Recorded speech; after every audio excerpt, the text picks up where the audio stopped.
کہ حضور پاک صلی اللہ تعالیٰ علیہ وسلم نے حکم دیا کہ سوتے وقت آگ بجھا دیا کرو،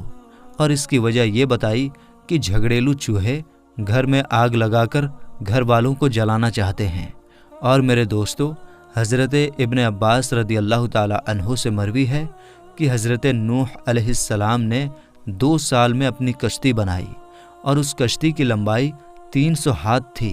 اور چوڑائی 50 ہاتھ اور اونچائی 300 ہاتھ تھی۔ یہ کشتی ساگوان کی لکڑی سے بنائی گئی تھی، اور اس میں آپ علیہ السلام نے 3 منزلیں بنائی تھی۔ نیچے کی منزل میں جنگلی جانور، چیر پھاڑ کرنے والے جانور اور کیڑے مکوڑے کو رکھا گیا تھا، اور بیچ کے منزل میں سواری کے جانور اور بھیڑ بکریاں وغیرہ رکھے تھے، اور اوپر والی منزل میں حضرت نوح علیہ السلام اپنی قوم اور سامان وغیرہ کے ساتھ تھے۔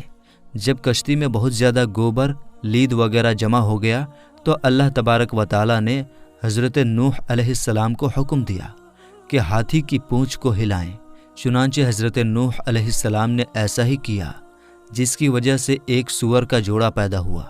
اور ان دونوں نے نکلتے ہی کشتی میں موجود ساری گندگی کو کھا کر صاف کر دیا۔ اسی طرح جب چوہا کشتی کے کنارے آ کر اس کے لنگر کی رسیوں کو کاٹنے لگا تو اللہ تبارک و تعالیٰ نے حضرت نوح علیہ السلام کو حکم دیا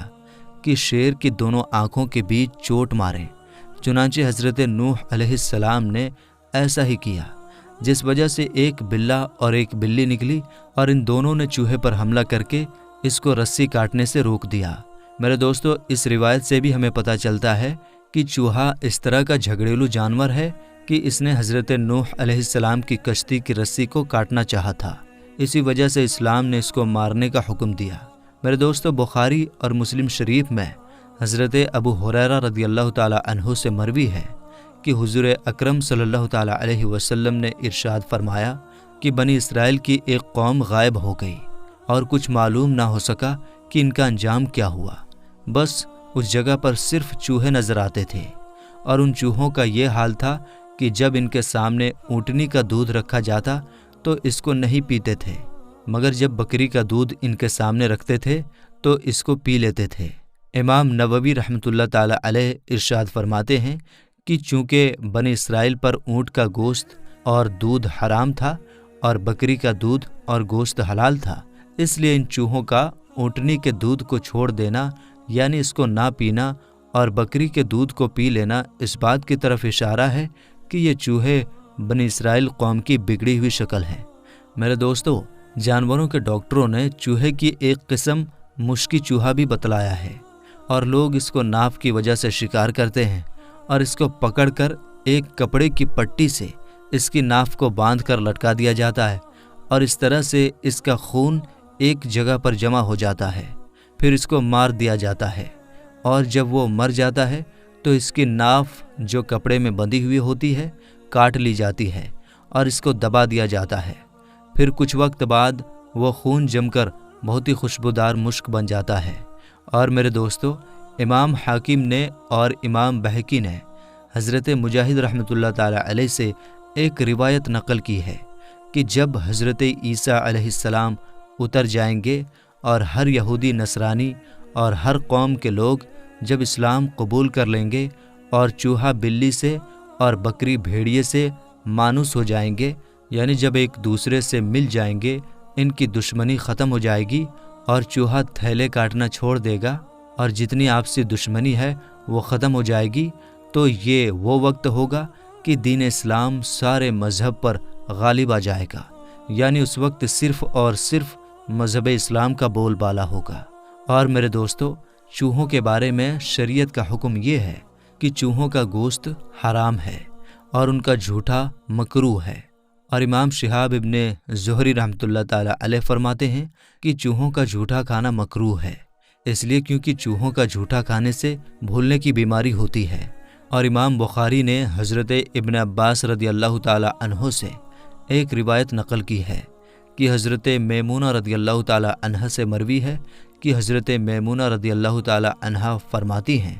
کہ ایک بار گھی میں ایک چوہا گر کر مر گیا۔ حضور اکرم صلی اللہ تعالیٰ علیہ وسلم سے اس کے بارے میں پوچھا گیا تو آپ صلی اللہ تعالیٰ علیہ وسلم نے فرمایا کہ چوہے اور اس کے آس پاس کے گھی کو پھینک دو اور باقی گھی کو استعمال کر لو،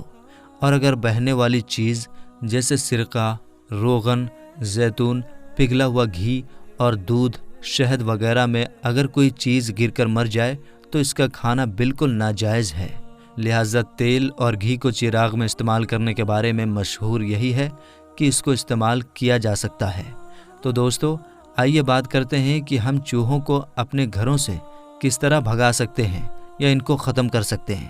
میرے دوستو، جانوروں کے ڈاکٹروں کا کہنا ہے کہ اگر آٹے میں کبوتر کی بیٹ یعنی کبوتر کا پاخانہ ملا کر چوہے یا کسی اور جانور کو کھلا دی جائے تو وہ فوراً مر جائے گا۔ اگر پیاز کوٹ کر چوہے کے بل کے منہ پر رکھ دی جائے تو جو چوہا اس کو سونگھے گا وہ فوراً مر جائے گا۔ اگر اونٹ کی پنڈلی کی ہڈی کو پیس کر پانی میں ملا دیا جائے اور وہ پانی چوہوں کے بلوں میں ڈال دیا جائے تو سب چوہے مر جائیں گے۔ اگر چوہے کو پکڑ کر اور اس کی پونچھ کاٹ کر گھر کے بیچ میں دبا دی جائے تو جب تک وہ پونچھ دبی رہے گی اس گھر میں چوہے نہیں آئیں گے۔ اور اگر جیرا، بادام اور نزرون کا دھواں چوہے کے بلوں کے پاس دی جائے تو فوراً سب کے سب چوہے مر جائیں گے۔ اور اگر کالے کھچر کے سینگ کا دھواں دیا جائے تو سارے چوہے وہاں سے بھاگ جائیں گے۔ اور سم الفار ایک قسم کی مٹی ہے جس کو عراق کے لوگ خراسان سے لاتے ہیں، اور یہ چاندی کی دکانوں میں ملتی ہے، اور یہ 2 طرح کی ہوتی ہے، سفید اور پیلا۔ اگر اس مٹی کو آٹے میں ملا کر گھر میں ڈال دیں تو جو چوہا اس کو کھا لے گا وہ فوراً مر جائے گا، اور اس مرے ہوئے چوہے کو جو بھی زندہ چوہا سونگھے گا وہ بھی مر جائے گا۔ اور میرے دوستو، چوہے کو اپنے خواب میں دیکھنے کے بارے میں علم والوں کا کہنا ہے کہ چوہے کو خواب میں دیکھنا بدکار عورت کو دیکھنا ہے، اس لیے کہ حضور اکرم صلی اللہ تعالیٰ علیہ وسلم نے چوہوں کو فاسق کہا ہے۔ کبھی اس کی تعبیر سینہ پیٹنے والی یہودی عورتوں سے دی جاتی ہے، اور کبھی اس کی تعبیر چور ڈاکوؤں سے دی جاتی ہے، اور کبھی چوہے کو خواب میں دیکھنا رزق کے بڑھنے کی طرف اشارہ ہے۔ لہٰذا جو شخص خواب میں اپنے گھر میں چوہے کو دیکھے تو اس کا رزق بڑھ جائے گا، کیونکہ چوہے اسی گھر میں رہتے ہیں جس گھر میں رزق زیادہ ہوتا ہے۔ اور جو شخص خواب میں یہ دیکھے کہ چوہے اس کے گھر سے نکل گئے ہیں تو اس کی تعبیر یہ ہے کہ اس کے گھر سے خیر و برکت ختم ہو جائے گی۔ واللہ رسول و عالم، اور اللہ تبارک و تعالی اور اس کے رسول صلی اللہ تعالیٰ علیہ وسلم زیادہ بہتر جانتے ہیں۔ اللہ تبارک و تعالیٰ سے دعا ہے کہ اللہ تبارک و تعالیٰ اور اس کے محبوب صلی اللہ تعالیٰ علیہ وسلم نے جن باتوں کا حکم دیا ہے اس پر عمل کرنے اور جس سے منع کیا ہے اس سے رک جانے کی توفیق عطا فرمائے۔ آمین یا رب العالمین۔